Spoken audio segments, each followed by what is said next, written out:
Hey YouTube, welcome back to my channel, Duncan the Collector. Today we're going to try and do a quick review of the Jurassic World Legacy Collection, Apatosaurus.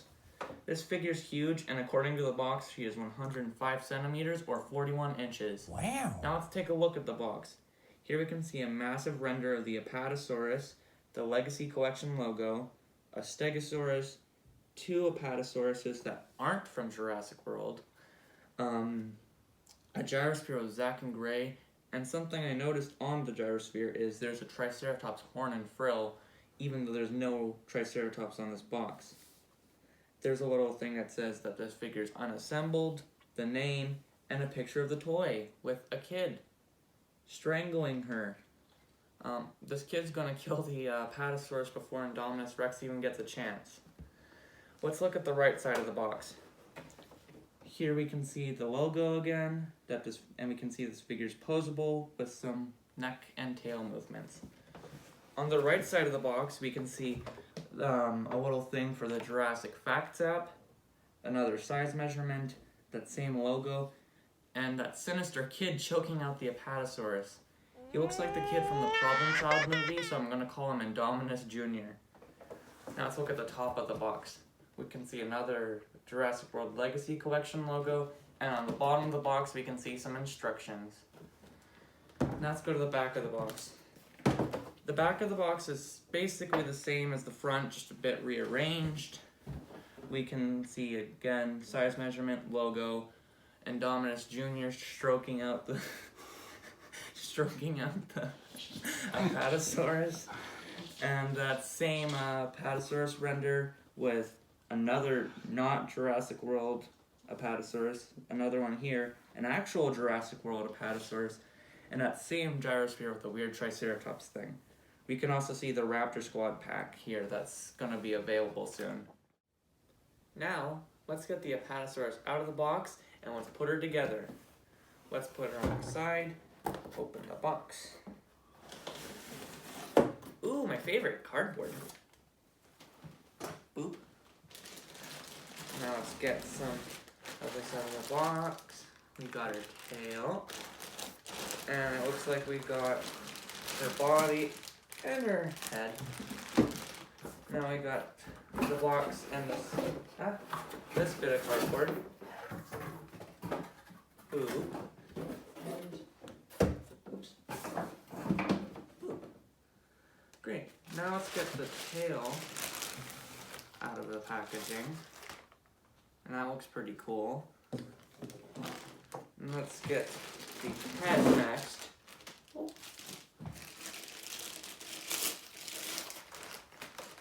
Ooh, that's a pretty cool head. Alright, and last but certainly not least, let's get the body and our last boop. Okay. One thing you should know about this figure is with these neck and tail joints, once you plug them in, they're not coming out. And I don't know if you can put them in backwards, but I do not want to find out. But let's plug her in. Okay, that's a nice snap. And nope. Let's get the head in next. And there we go. We got ourselves an Apatosaurus. Let me fix my foot. There we go.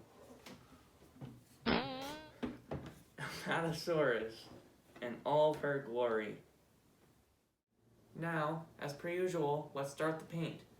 This figure is entirely cast in this nice dark gray color.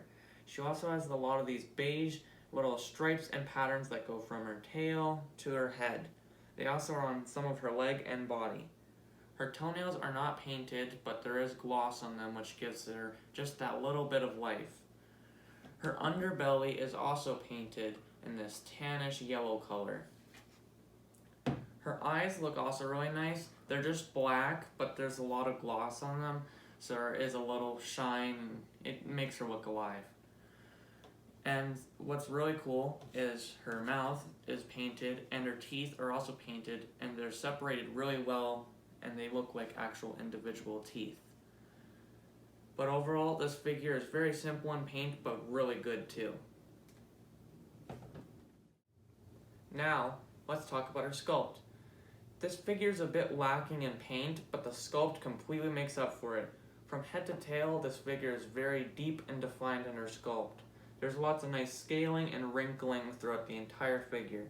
Some of my favorites are you can see some ribs here, some nice creasing on the knee and where the legs meet up with the body, and also this little wrinkle that starts at her chin, goes all the way down her neck, through her body, and ends at her tail. Her toes look great too with lots of nice range. And something weird I noticed is on the box, there's this weird thumb, but this figure doesn't have it. It has just normal toes. Let's go on to her head, which is my favorite part of the figure. You can see lots of nice wrinkling and scaling here with nice flared nostrils, little ear hole, just a little eye socket looks amazing. Her jaw is a little bit thin. I'm worried that it might snap if you try and move it too much. Her teeth are just little nubs, but they look really cool. And I love this figure's sculpt. It looks amazing. Now, let's go over her articulation. Starting with her legs have very simple back and forth movement. Her tail has this little swivel back here, and her tail can move back and forth like a little doggo. Her neck also has that same movement as the tail, but a lot harder and stiffer. And her neck is on a ball joint here, so you can move it back, forth, up, down, and you can do a 360. And of course, as we've seen, her jaw can move up and down on a hinge movement. Now, let's compare the Apatosaurus with the Brachiosaurus. Let's get you up here. And these figures look great together. Both their back legs are practically the same height, but Brachiosaurus's front legs and shoulders are quite a bit taller. Let's line up their tails and push you down.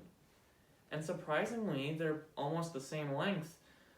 I would have thought that the Apatosaurus would be much longer. But they look great together. Apatosaurus looks a lot more bumpy, whereas Brachiosaurus looks more scaly and leathery, which I think gives a nice contrast. But that's something I've wondered. How would these titans act together if they lived like once another? Would they fight each other, swinging their heads and tails at each other? Would they peacefully wander the fields of Isla Nublar? Or would they just avoid each other? Let's find out.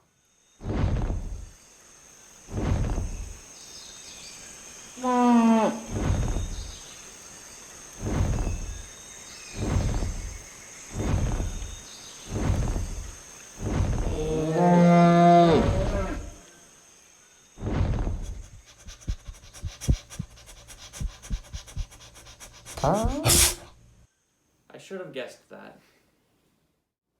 Now here are my final thoughts. Overall, I think this is a fantastic figure. It's got one of the nicest sculpts Mattel's ever made. It's got really good paint, and it sizes perfectly with figures like the Brachiosaurus and Indominus Rex. And I cannot wait to take some photos of this. I will say it's got a fairly hefty price of $90 Canadian, so it's for the most spoiled of children. Yes, but quite. I do think it's a pretty good price for collectors, considering a Marvel Legends figure that's only 6 inches is $30. So I think this is definitely worth 3 Marvel Legends. Alright, I guess that's it for now. If you've enjoyed this video, make sure to hit the like and subscribe buttons. And if you didn't, make sure to hit the dislike and unsubscribe buttons. If you like toy photography or photos of my cat Cheddar and my dog Cheetah, make sure to follow me on Instagram. Stay tuned to the end of the video to see some photos of her in the wild. And bye for now, and have fun collecting!